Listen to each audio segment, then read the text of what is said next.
Fox News Podcasts presents the Bret Baier Podcast with Fox News chief political anchor Bret Baier.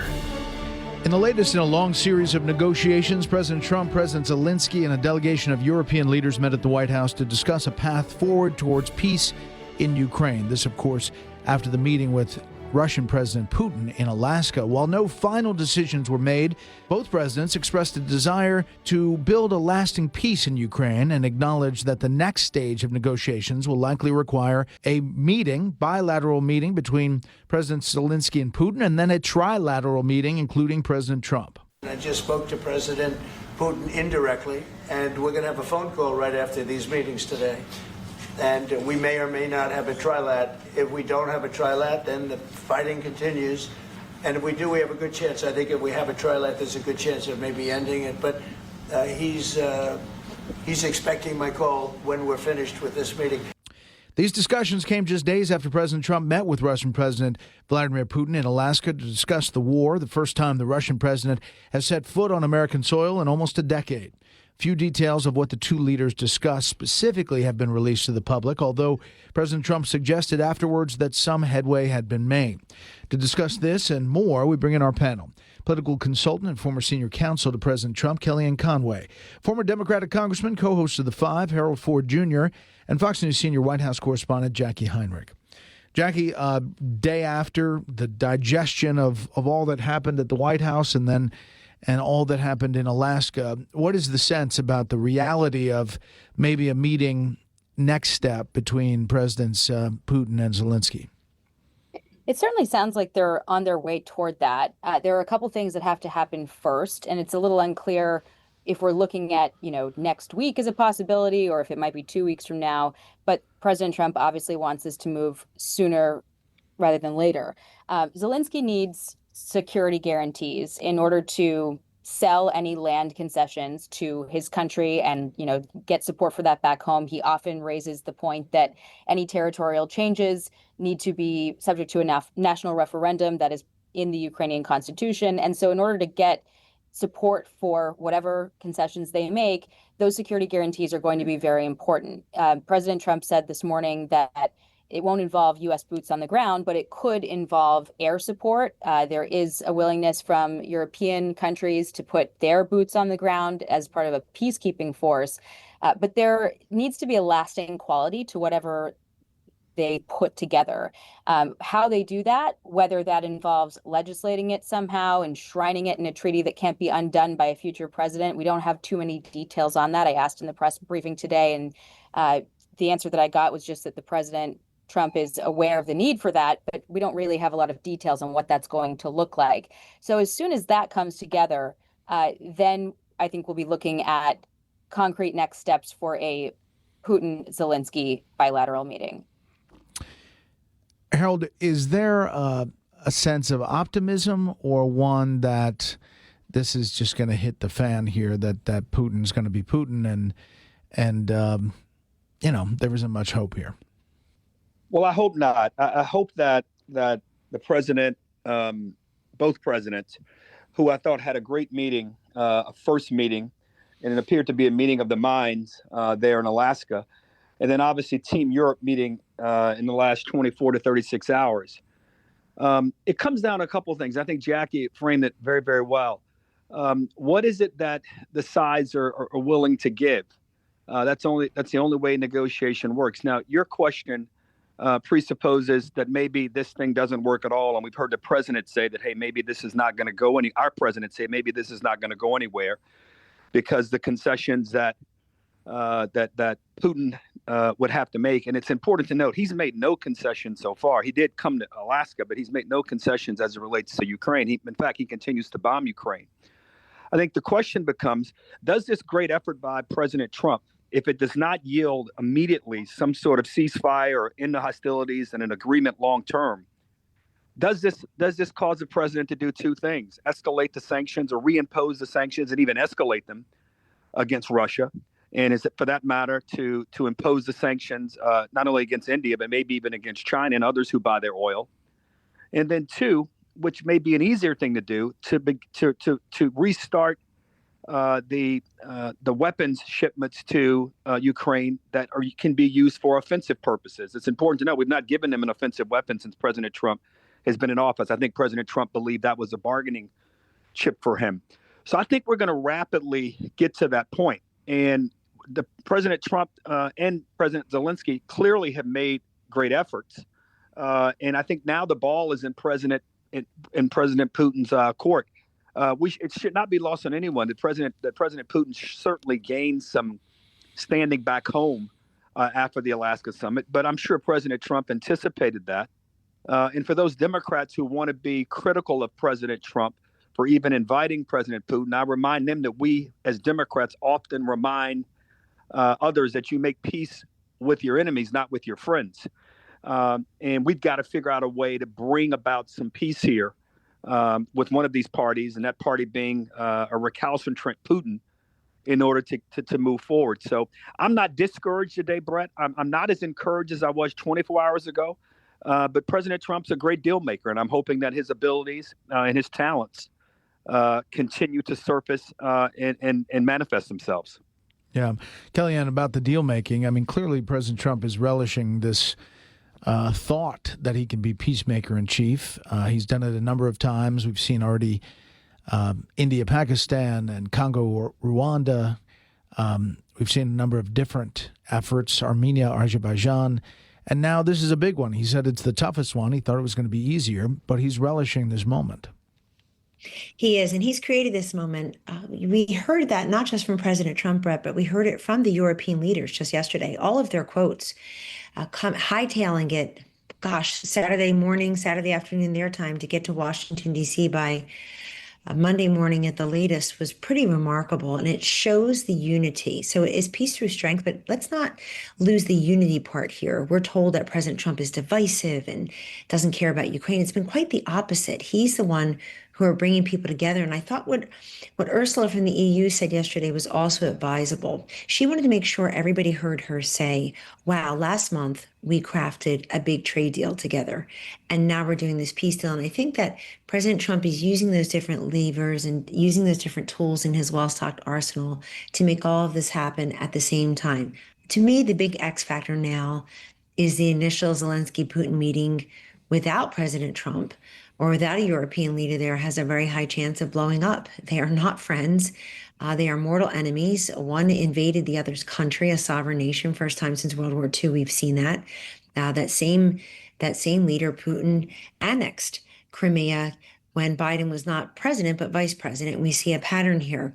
But I think, look, when you heard the conversation during the inauguration and during Davos, which was the same couple of days, I was at the Munich Security Conference with the American delegation, and the Europeans were so upset, Brett.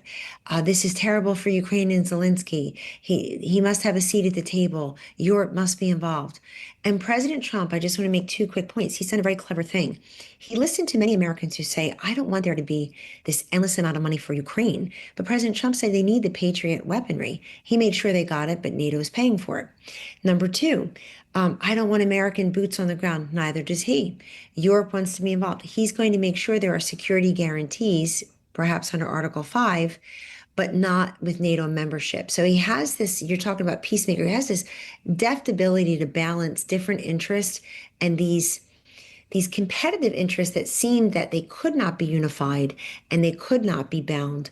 But so far, so good. I've got to echo what everybody has said here, though. We are cautiously optimistic. There's a long way to go. I think we're in a much better place than we were a week, a month, certainly a year or 3.5 years ago, to quote the Finnish president yesterday. But we are nowhere close to Putin stopping the killing. He continues to do it even as people are reaching for peace. Yeah.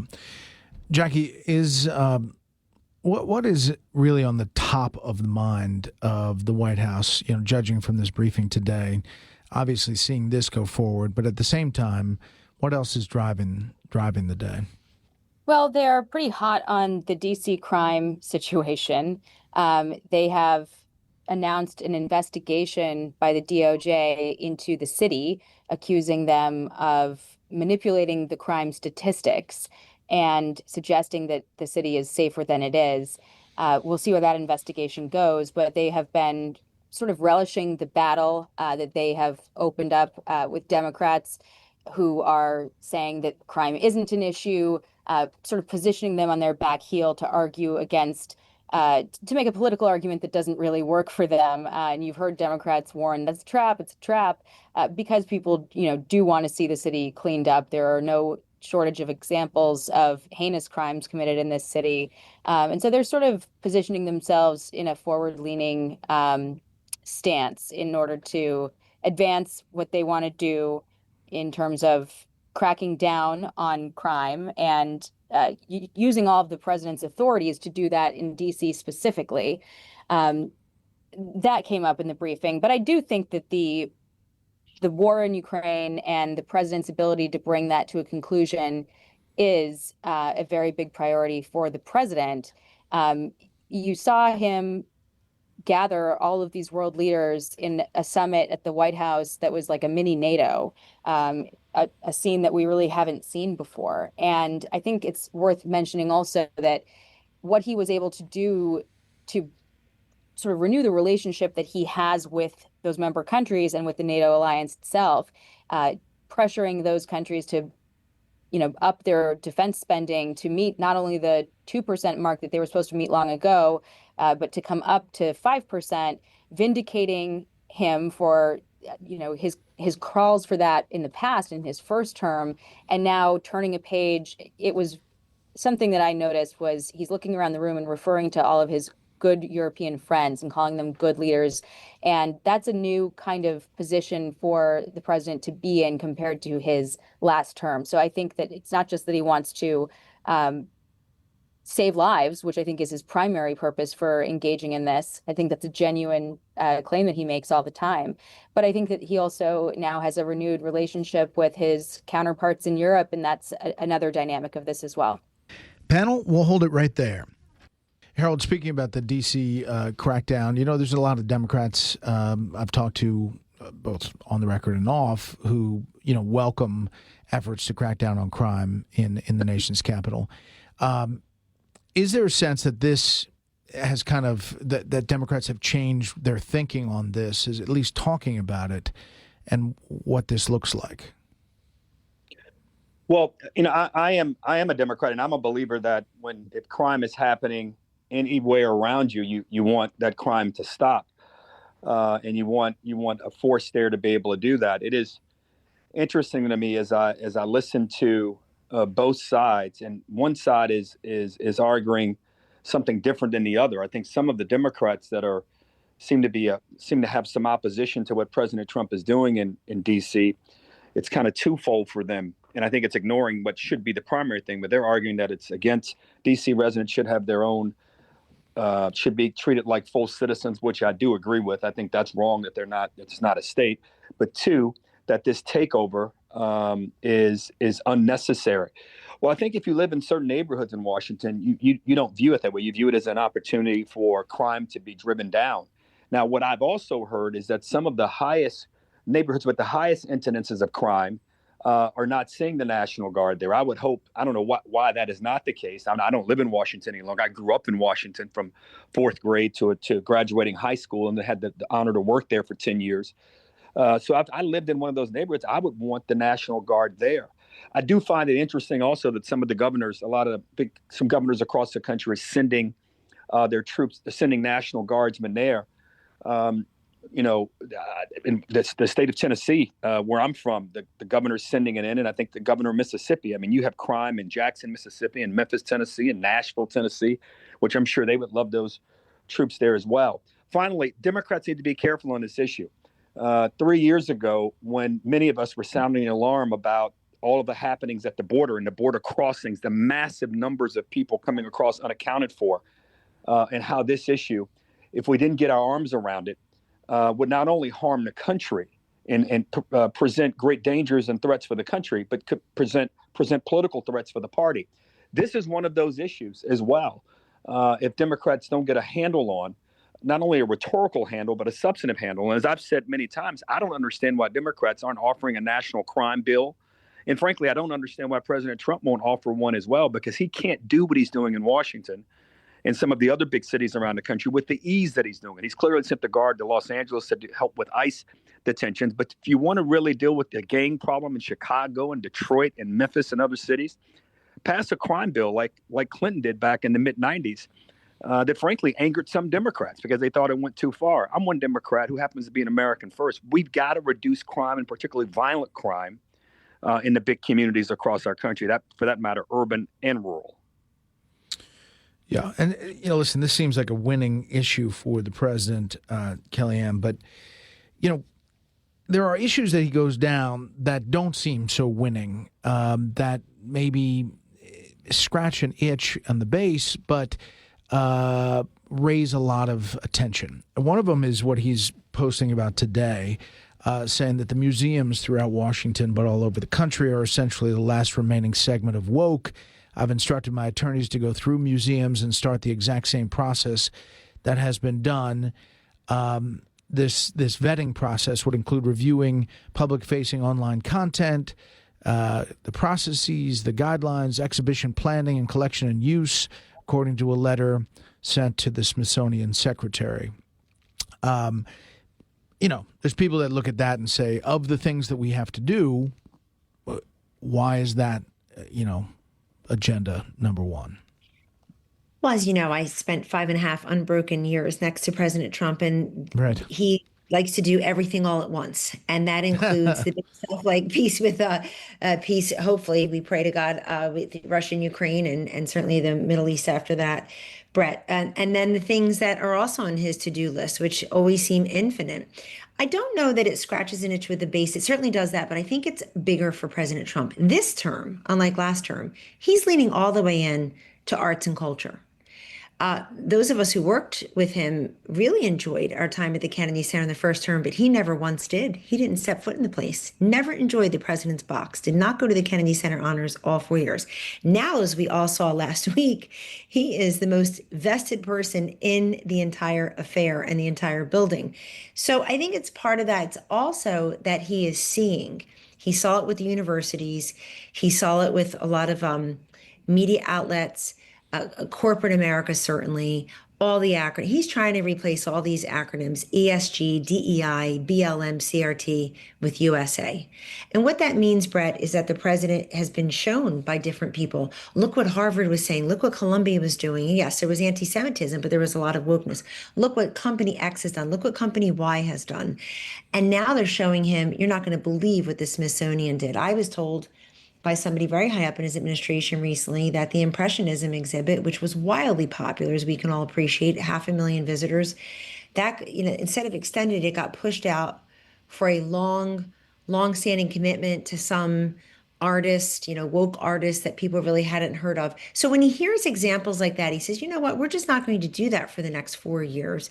And he wants part of his legacy to be that the way this government spends its money, because remember, these are taxpayer funded entities you're talking about, the museums in Washington, the way the government spends its money, educates and engages, inspires, maybe even unifies people, doesn't divide them and make them feel less than and prefer a certain ideology, and in this case, wokeism, over someone else's. I think it's important. Last thing I wanted to say, I live in Washington, D.C., the heart of it. I live in a very nice neighborhood. I raised my kids here. They were all born in Manhattan, but I got to Washington, D.C. when I was 18. I love the city. And I have to say that the people in those neighborhoods that are most affected by crime are not the ones protesting.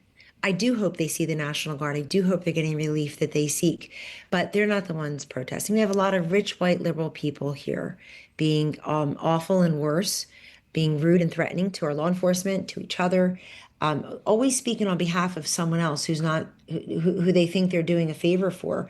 I'm really happy the president's doing this. I don't think he's doing it to distract or deflect. I think he's doing it because he can do it. And he knows that this country is going to celebrate its 250th birthday next year. And he wants us just to put on the dog for the whole world to see. He wants it to be a true celebration of life, liberty, the pursuit of happiness, not homeless encampments, not syringes, not the kind of things you see that you're still going to see in other major cities. So, and I appreciate the fact that it seems now the mayor and some others are playing ball with him to improve the quality of the city. Brett, you were in Alaska. You did a great interview with the president on the plane. I just wanted to say very quickly, The president skipped the lunch and skipped the questions at the press conference. To me, that was a tell. He wasn't his jaunty, jovial self. There's Putin at the press conference. Oh, we share these religious artifacts, Mr. President. You're looking so healthy. Thankfully, you're alive. Blah, blah, blah. Trump was not having it. He participated in what, four and a half minutes of the 12-minute brief press conference. He looks at him and he knows that guy is a killer. And I don't want us to lose sight of that either. I think that's been a big turnaround for President Trump. Putin had not done this while President Trump was president. He inherits this war, comes in office, thinks maybe he can get reason with Putin early on, stop the killing, quote, in the first 24 hours. Yes, it was ambitious, but probably sometime before the first 7 or 8 months. And I think it's just a tell that this was transactional and not emotional.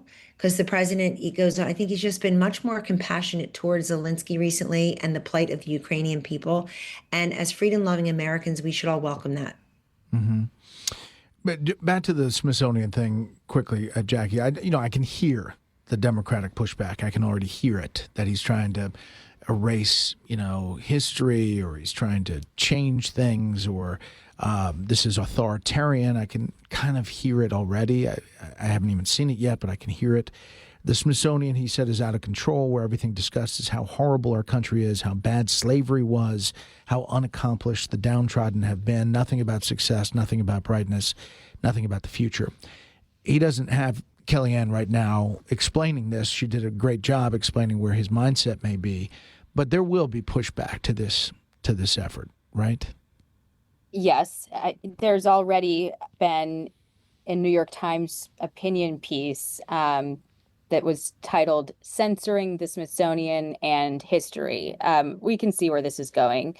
But the president, if you pay attention to him, he doesn't pick fights that he doesn't think he can win.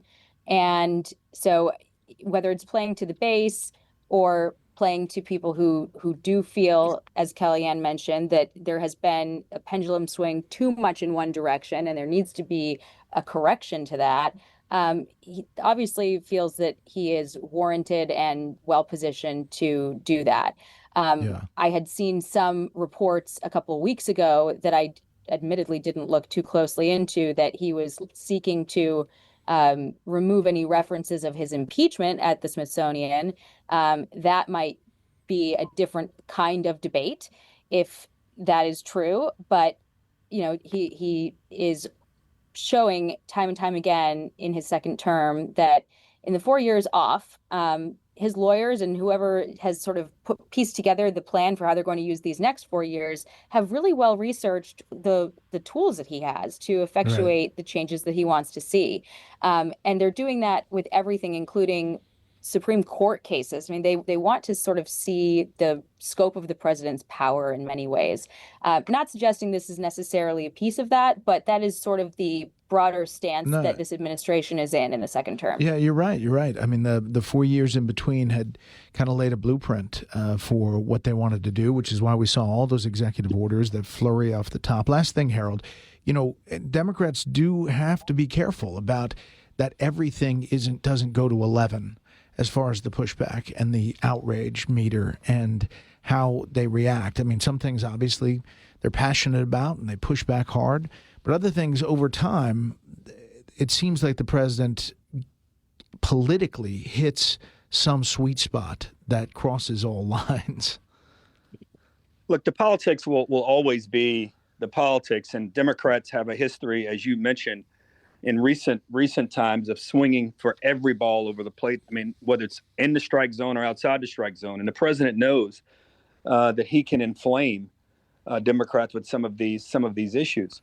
The Smithsonian thing is really interesting to me because I don't understand why it would seem to me you want to bring people a little closer together. The president wants to bring his base together. He wants to bring MAGA together, but it doesn't seem as if he's that interested all the time in bringing people together. There was a part of the whole Smithsonian thing. The president objected to something with Jacqui Robinson, who was a lieutenant, in addition to being the first black person to be admitted to Major League Baseball. Before that, he was a lieutenant in the Army, and he was essentially demoted in the Army and not allowed to fight in the war because he refused to sit in the back of the bus after an officer's dinner. And he was an officer, and he was talking with an officer's wife, and they asked him to sit in the back of the bus. He said, "No, I'm an officer. I'm going to sit in the front." And as a result, he was impacted. The president didn't like the story. I don't even know if the president realized that Lieutenant Jacqui Robinson was Jacqui Robinson. But these are the kinds of things. I just don't understand why. I understand everything Kellyanne said, and Kellyanne and I are old friends, and I agree with her. He does like to do everything at once. But it just seems like we have so much on our plate, and he has such, I think, incredible support from all walks of American life, political life, and all, as it relates to trying to bring some sort of lasting into this war between what Russia invading Ukraine has prompted. And I might add, Kellyanne, I'm so glad the president sees Putin for whom Putin is. There have been many people who've tried to tell him that this guy's nothing more than a thug with designs to make Europe, or I should say, make Russia look like the Soviet Union did back in the 80s and the 90s. But I'm pleased where the president is now, and I'm rooting for him. I just wish he would spend more of his time there than looking back and trying to rewrite things that, frankly, I don't even know where the clamoring is for it. But I hope it doesn't go too far, because I agree with everyone in this regard. We're about to celebrate one of the great, great birthdays for the most important experiment the world's ever known. And I hope that birthday celebration invites and involves all Americans, including me, who want to say not only happy birthday, but what do we do to make another 250 years a reality? Yeah, it's true. It's going to be a big event. There's going to be a lot of different elements to it. And just talking about this developing today is one of the things I was hoping to do. Panel, thanks so much. Now for a bit of history. August 21st, 1959, President Dwight D. Eisenhower issued a proclamation 3309, officially declaring Hawaii the 50th state of the United States. This followed the passage of the Hawaii Admission Act in March and strong public vote in favor of statehood in June. The proclamation confirmed that all legal requirements had been met, and with President Eisenhower's signature, Hawaii formally joined the Union, marking the final and most recent addition to the United States of America. That'll do it for this week. You can hear more of this series at foxnewspodcast.com or wherever you download podcasts. Make sure to leave a rating and a review. We want to hear from you. For Kellyanne, Harold, and Jacqui, I'm Brett Baer. We'll see you next time. Listen ad-free with a Fox News Podcast Plus subscription on Apple Podcasts, and Amazon Prime members can listen to this show ad-free on the Amazon Music app.